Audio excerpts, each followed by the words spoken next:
What's up, guys? Welcome back to PE Period episode 8. We're talking about the important concept of layering today. This is going to be a quick one. The last episode turned out to be a 50-minute episode, and I am not really sure how many people are going to watch a 15-minute long episode. So let's keep it short today. We'll keep it very cut to cut. I'll stick to the point. I will try not to say two or three things, couple of things more than twice, and let's see how it goes. So what we're doing today is we're talking about three important layers of physical education, right? This is basically how do you create. We're talking big picture stuff. How do you create a physical education program? This is again going to be a very important episode for coaches, but I feel like this is very important for general awareness as well. Even if you're not a coach, this is important stuff that you should know about, right? So we're talking about layering, and now what we'll do is we'll talk about the what, why, and how of layering. We'll talk about what layering is, why why should you care about what layering is as a concept, and how do how do you layer your physical education experience. Now let's talk about why. The first thing that we need to know is why, right? Why do we care about layering? Now if you think about anything in the field of science, right, whenever a new innovation comes along, the new innovation is usually always a better and a bigger paradigm than what you previously existed.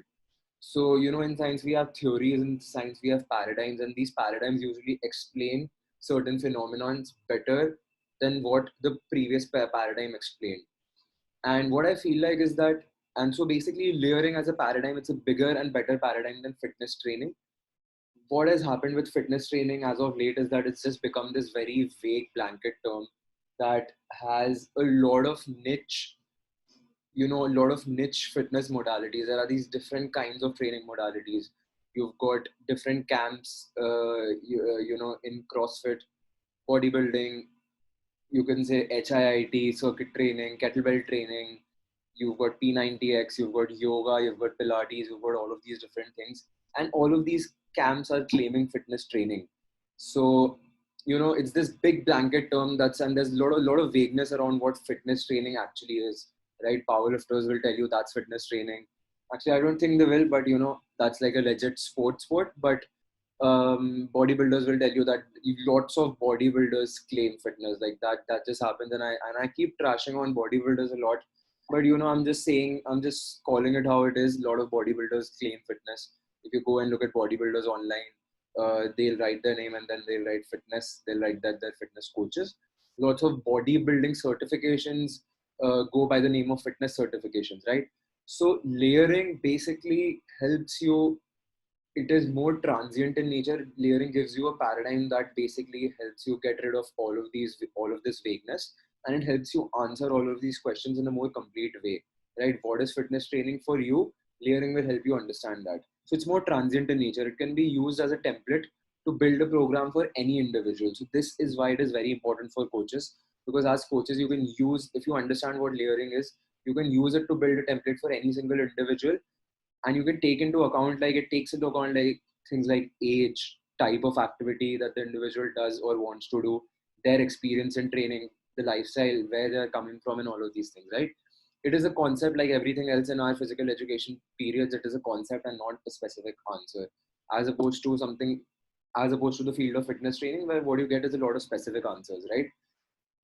And the really important aspect of layering is that it's a very easily explainable concept. As you will now see, this concept is very easily explainable, and it allows for easy transfer of knowledge, right? That's end of the day, that's what matters. If I can take a concept and explain it to you in 20 minutes and you understand that concept well, you can go out and explain that concept to other people, and we can create this flow of information, this downward flow of information. Then that's going to benefit all of us. So when I look at a paradigm, that I want to use, right? When I look at a paradigm that is an advanced version, that is, what do you call it? That is an updated version of what previously existed, which was vague fitness training. Then I want this paradigm to be bigger and better. I want this paradigm to answer questions that I was not previously able to answer, fill in the gaps that I was not able to fill in, right? I want this to have some unique features or USPs that I did not have before, and I want this paradigm to be easily explainable. So all of these things make layering a really important paradigm to learn and understand, and that's why we are doing this. Now let's just look at the difference in between. I already talked about this. Let's just again look at the difference between a layered PE program. So once you understand what layering is, you will then obviously use layering to create a PE program. And let's look at the difference between that and a usual fitness program. So the first thing, let's talk about fitness programs first, because we are solving a problem here with this paradigm. So let's identify the problems were initially with the fitness, with a usual fitness program, right? So you know just like think about what exactly is a fitness program, and I'm pretty sure that you will not be able to come up with a very clear cut answer, right? Why? Because whatever answer you come up with is always going to serve to some confirmation bias, right? Your answer, or like let's say a coach's answer of what they mean, what their definition of a fitness program is always going to be limited by the confines of whatever frame of thought or a couple of frame of thoughts that they're coming from. If the coach is coming from a CrossFit setting, their their definition of fitness is going to be very CrossFit limited. If they are coming from a yoga setting, their definition of fitness is going to be very yoga limited. If they are coming from a setting that's like a congruence of a couple of schools of thought, a couple of frames of thought, then their answer, no matter what, where you're coming from, you are going to serve to that confirmation bias, right? Your answer is going to be biased to whichever frame of thought you are coming from, right? Methods are going to be borrowed from that, whatever methods you use to build your fitness program.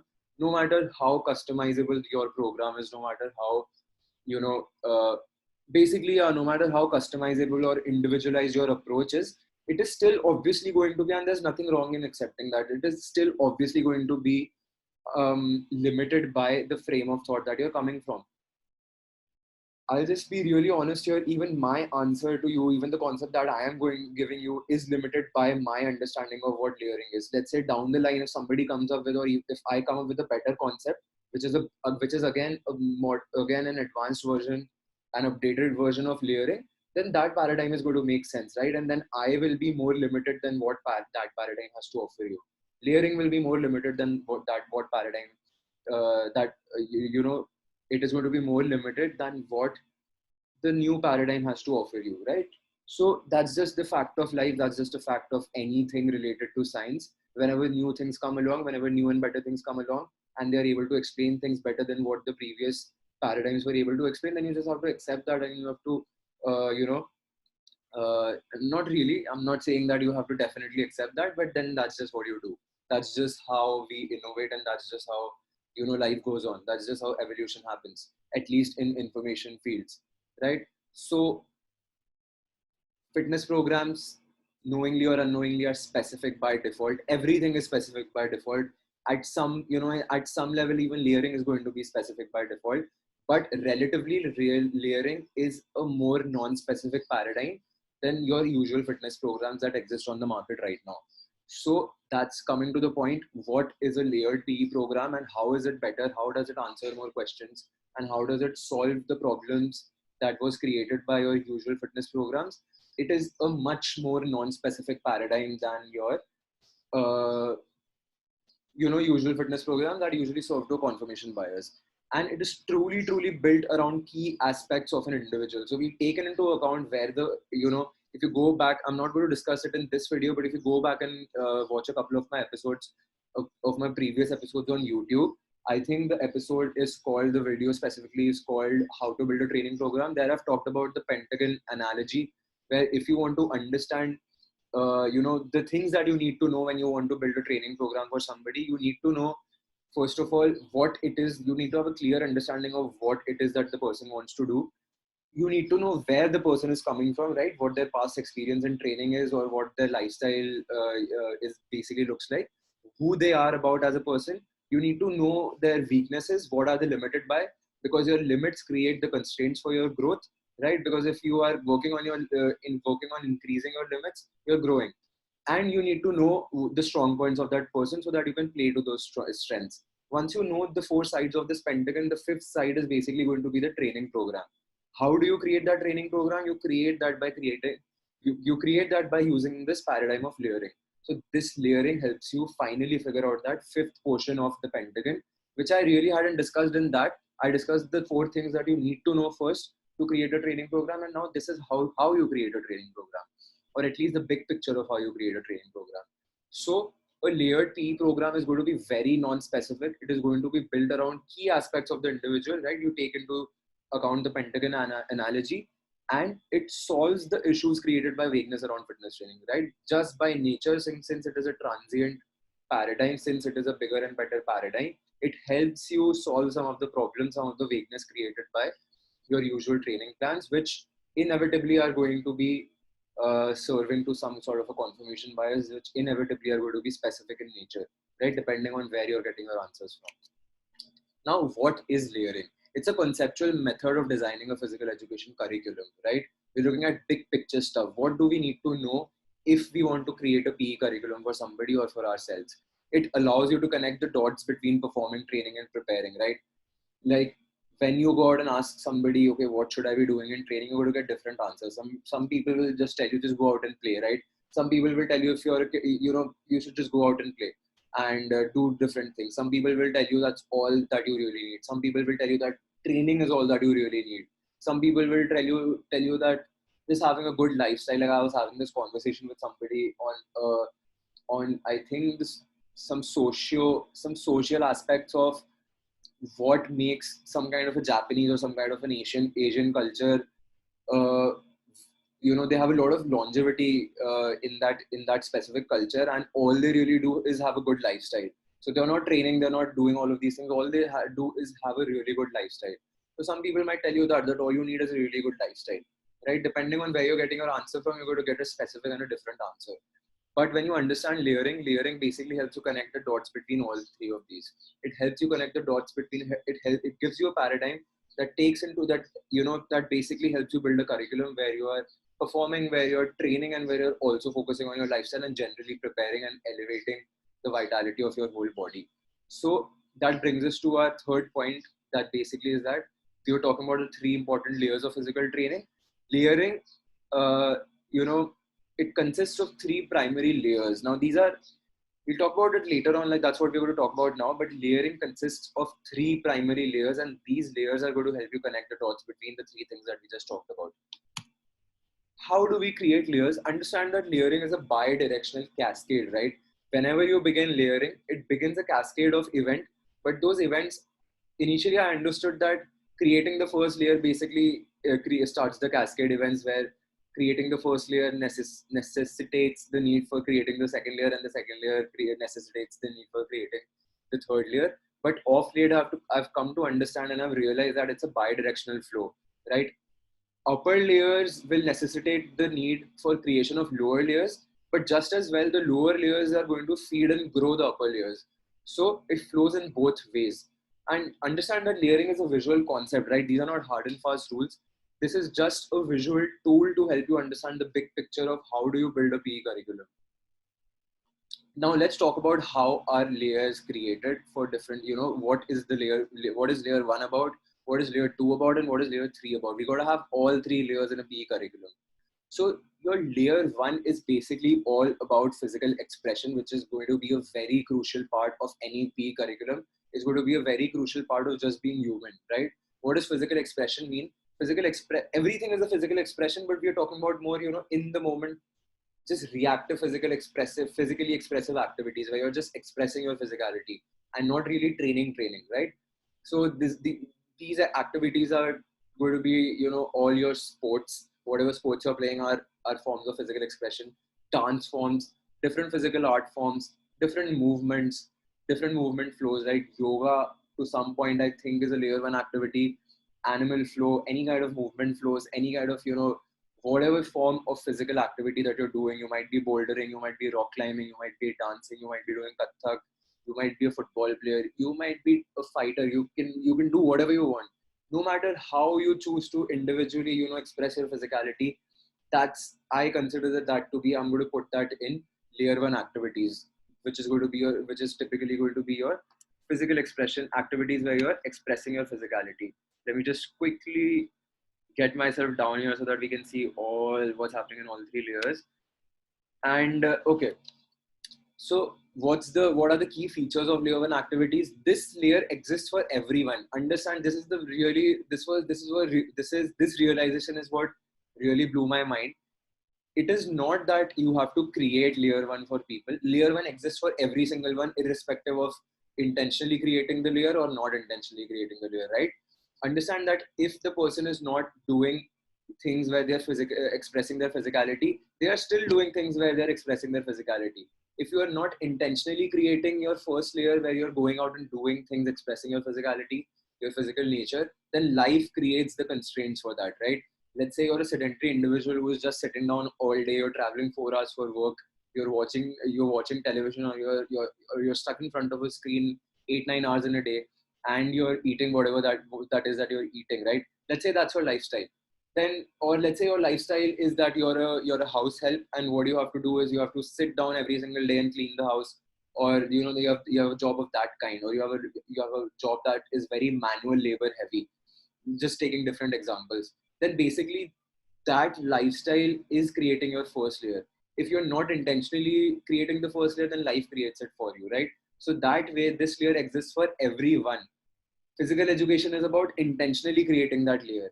So you got to know that if layer 1 is not intentionally created, your lifestyle becomes the first layer by default. If your lifestyle includes sitting in a bus for 8 hours, let's say sitting in the same spot 8 hours in a day, then the back pains that you get out of that, neck pains and joint pains that you get out of that, the migraines that you get out of watching, having bad nutrition, having muscles that are atrophied, and having your eyes glued in front of a television or a screen every single day, the problems that are created because of that are your limits. That's what create the constraints for growth, and that is how your first layer is created, right?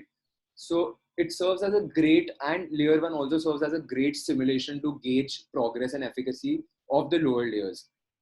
So what you got to understand is that, like I said, layering is a bidirectional cascade. The first layer necessitates the need for the second layer, because when you do, layer 1 activities, and that necessitates the let's forget about all of that. Let's talk about what layer 2 is first, because I realize that we need to understand what these layers are first. Then we'll talk about the key features of layers.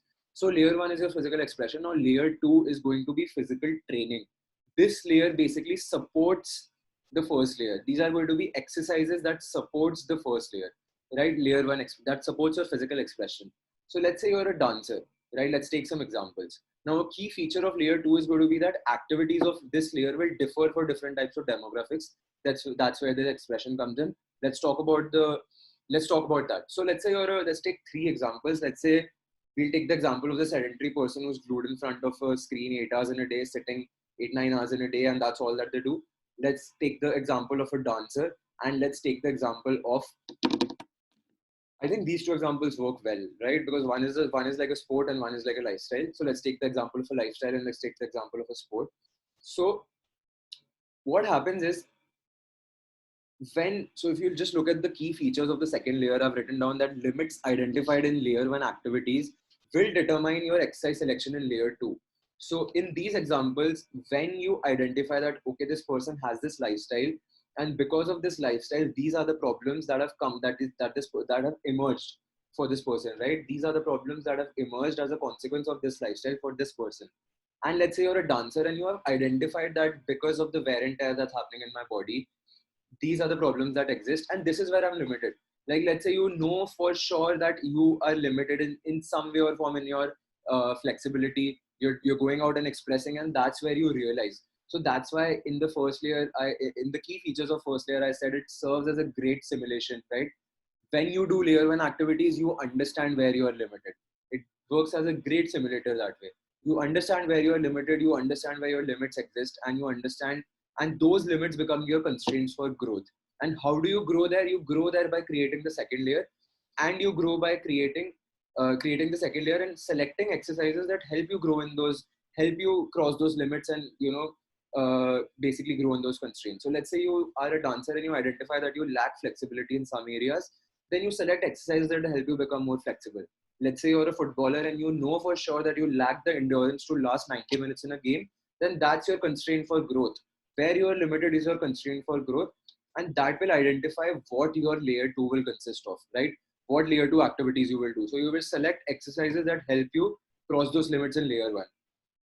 So activities of this layer will differ for different kinds of demographics. So that way this helps you answer the question, what should I be doing in training, right? It completely depends on what your first layer consists of.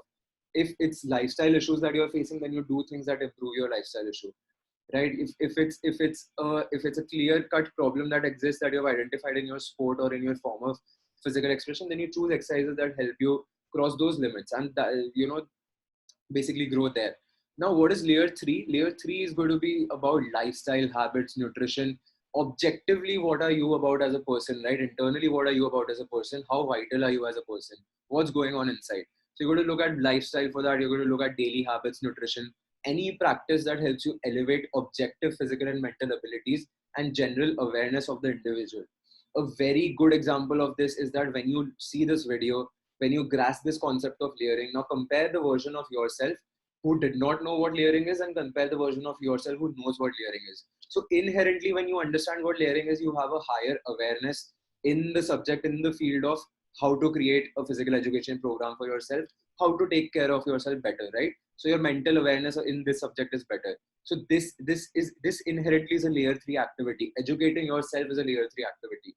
That's why this layer is going to be vital for all demographics, because here we're looking at things that you want to do objectively, right? Objectively, what are you doing things to improve your qualities, right? You want to always invest in your education, you want to invest in your health, you want to make better lifestyle changes, do things that feed your being, basically. This consistent practice of layer 3 activities will feed and sustain the upper layers. Like we talked about a couple of slides ago, layer 3 activities feed into lower layer activities, feed into upper layer activities, right? Layer 2 supports layer 1 and layer 3 supports everything else. So always just think about two versions of yourself. A version that is, more educated, more aware, more physically fit, more, nutritionally well fed, better lifestyle, better habits, better relationships, and all of those things. This version of yourself versus the version who's depleted of all of these things. This person is always obviously going to have a better experience in all of the upper layer activities, right? If that makes sense. So let's just go back to this slide and understand that layer understand that layering is a bidirectional cascade. Upper layers necessitate the need for creation of lower layers, because if you're doing layer 1 activities, then you need the second layer to support your first layer, right? It's this bidirectional flow, and you need lower layers to feed into the upper layers. So it's a visual concept. All right, let's talk about how do creation of these different layers differ for different people. So I'm just going to shift my window right from here and put it on athletes. Just know that this third demographic is for athletes. So I'm just going to put myself right here, and let's get back to it. So we're looking at different demographics, and we're looking at how the layer 1, layer 2, and layer 3 differs for everybody.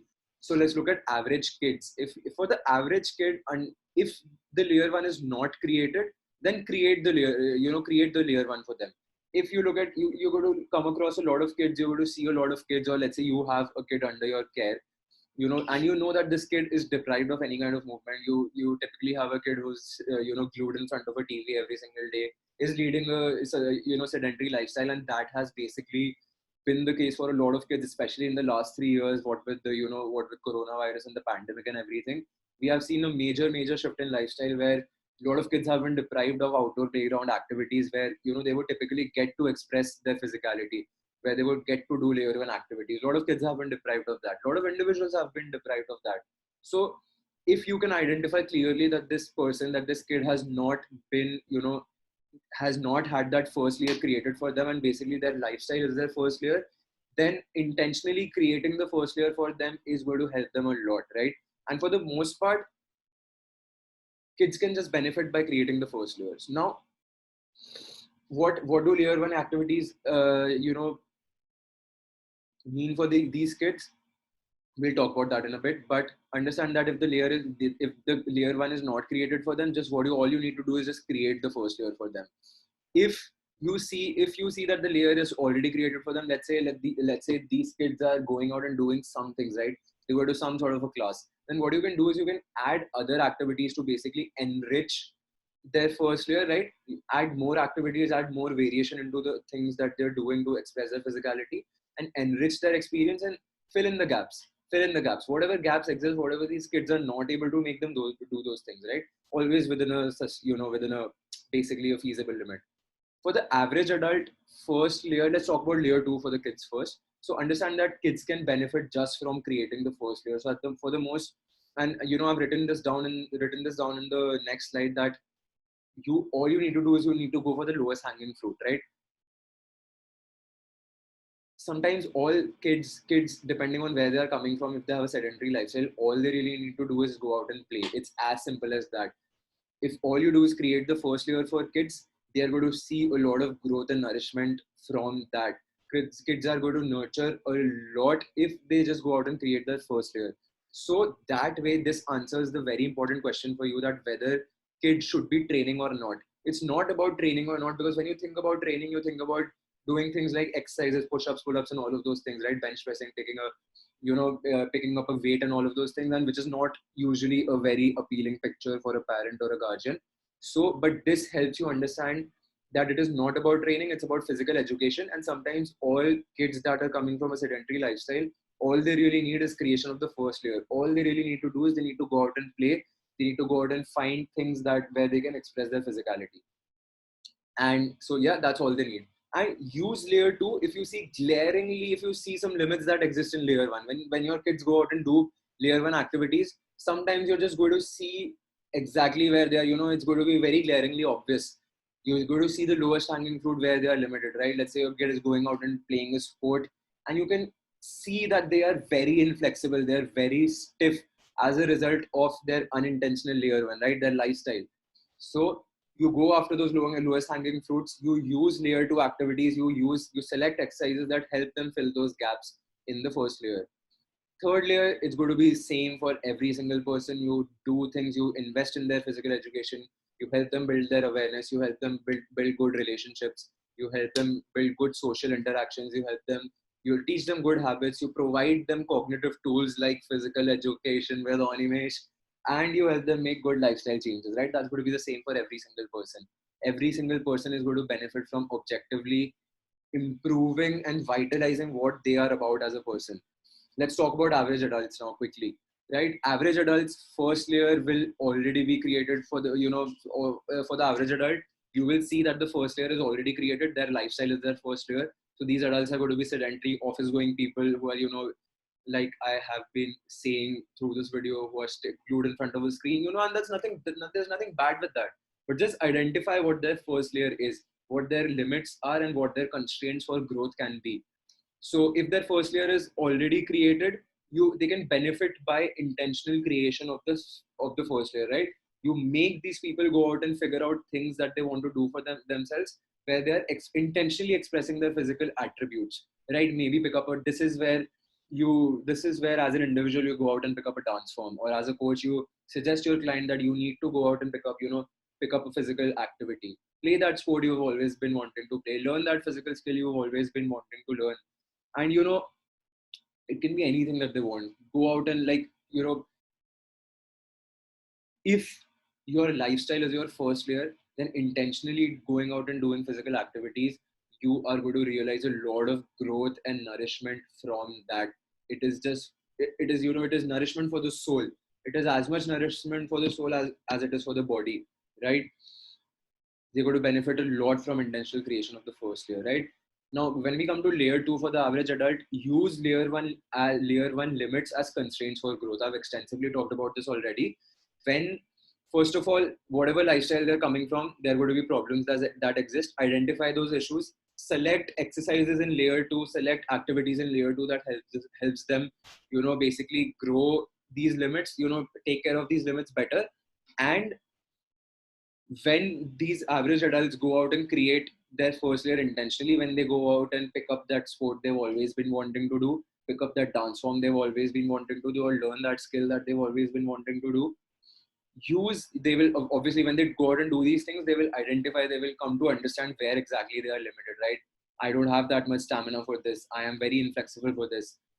I got injured as a result of this, right? I'm coming from this lifestyle and I'm carrying these injuries. I have this back pain because of my lifestyle. I have this neck pain because of my lifestyle. So whatever that is, whatever those constraints are, select exercises in layer 2 that help you fill up these gaps in layer 1. Again, in layer 3, it's going to be the same thing for every single demographic, just consistent work in layer 3. Build better relationships, build better social interactions, do things for yourself that feed your soul, right? Do things that build good habits, build good lifestyle changes, and all of those things. Have good nutritional habits.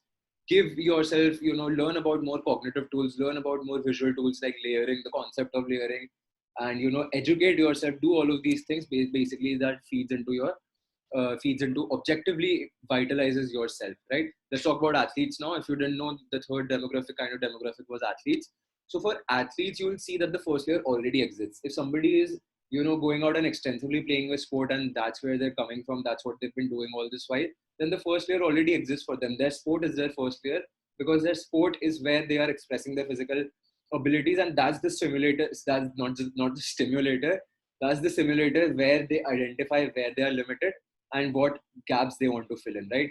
People are going to get injured. People are going to identify where they are limited, and all of these things are going to come up. So the first layer already exists for them. Layer 1 activities. Now, how else can you use layer 1 activities? You can use some low level movement flows, some other sports, right, to enrich their experience of the first layer. So if all a person is doing is just going out and playing one sport, and I see this issue with a lot of kids where they're getting, and this is like a discussion, this is a complete episode for some other time, where a lot of kids are specializing or getting specific to one single sport so early on that they're getting deprived of everything else. They're getting deprived of a well-rounded physical development, physical and mental development, well-rounded growth. So when that happens, you can use layer 1 activities, other activities than the sport, to basically, as a means to help them decompress, or as a means to help them explore. You know, there's this really really nice example of that. If you go to, there's the so I follow MMA as a sport, and the middleweight champion in the UFC promotion, by the name Israel Adesanya, who is a world champion. So you already know that this guy has been doing what he's doing for a long time, right? He has been specific to his sport for a long time, but just as a means of coming up with more creativity, right? And what happens with athletes that have been at something for a long time is that growth for them in their sport is going to come very, very marginally, right? You have to put in, the ratio is very off for people who have been at something for a long time. When you've developed and harnessed a skill for a lot of years, any kind of progress that you make in that skill is going to take in a lot of effort. So what Israel Adesanya did was to, just to get more creative, just as a means of breaking some plateaus. The guy went out and did some other things. The guy went out and did some physical activities where he got to decompress. And when you decompress and when you're not stressed by what you already know about your sport, like you know exactly where you're limited by your sport, and you exactly know where your ceiling exists. If you've been an athlete for a long time, right? We all know where our limits lie, and it's very hard to break those limits after some time. But when you go out and do something else apart from your sport, right, that you get to take that heavy load off your mind, and you get the room to basically decompress yourself, and then you get the opportunity to be creative and come up with new movement solutions. So for athletes who already have a specific sport, who already have their layer 1 created for the most part, these activities can be a means of decompression. Let's say if an athlete is injured, these activities can be a means of return to sport, as a means of rehab. And layer 1 activities also work really well as warm-ups. They work really well as, movement flows, and expressive activities work really well as warm-up for every single person, no matter what demography you are in. In terms of layer 2, develop physical qualities that feed into their performance. So for athletes, it becomes very simple, at least in picture terms, because they clearly know, if with an athlete, you can clearly quantifiably identify where the limits are, and those are the constraints for growth. So your exercise selection is basically going to be very specific to that. And also, some athletes, we are talking about professional athletes here, but for most part, most recreational athletes, most semi-professional athletes have not had the general physical development that they should have had. to to become specific, to you to start specific physical training, to start specific layer 2 type of activities. So sometimes all an athlete needs is to generally bring up all their physical qualities, to generally be more durable, generally be more stronger, more powerful, faster, stronger, and all of these things, right? So select your exercise in that way, help them develop their general physical qualities holistically. And if you identify some obvious glaring limits, go after those limits. Select exercise that help you basically overcome those limits. Again, third thing is going to be the same for them. So this is how you create, this is how you answer all of these different questions, and this is how you create different layers for different kinds of people. Training, understand that training does not have to be fancy, it just has to be effective. And in that sense, you always want to be going after the lowest hanging fruits. Go after the thing that helps, that makes you do the, basically where you're doing the least amount of work and getting the most amount of results. Things that are glaringly obvious, things that if you go after them, progress comes easily, right? Do those things. So, layer one activities, sedentary individuals, and let's talk about some things that you need to keep in mind. Layer one types of activities will differ for different demographics, like we just said. Sedentary individuals, for example, and kids will just grow by intentional creation of first layer. If your first layer doesn't exist, if you just go out and do things where you're expressing your physicality, you're going to see a lot of growth and nourishment. But those same things that help kids and sedentary individuals and first timers grow will not nearly be enough for an athlete to make any kind of progress, right? But they can serve as a great means of warming up or decompressing for those athletes. So all you need to do is you need to basically fit all of this into context, and you need to find the correct viable dose, right? So that was it for today. This was it for today's episode. I hope I was able to keep this short. Um, this was big picture stuff, right? This is something that you need to know when you want to create programs, but there's a lot more that goes into programming. I have mentorship programs available. I consult with people.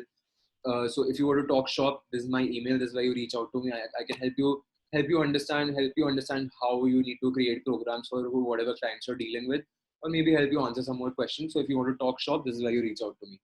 Right, this was episode 8 of Physical Education with Onimesh. I am Onimesh signing off, and I will see you guys for another episode, hopefully tomorrow. That was good.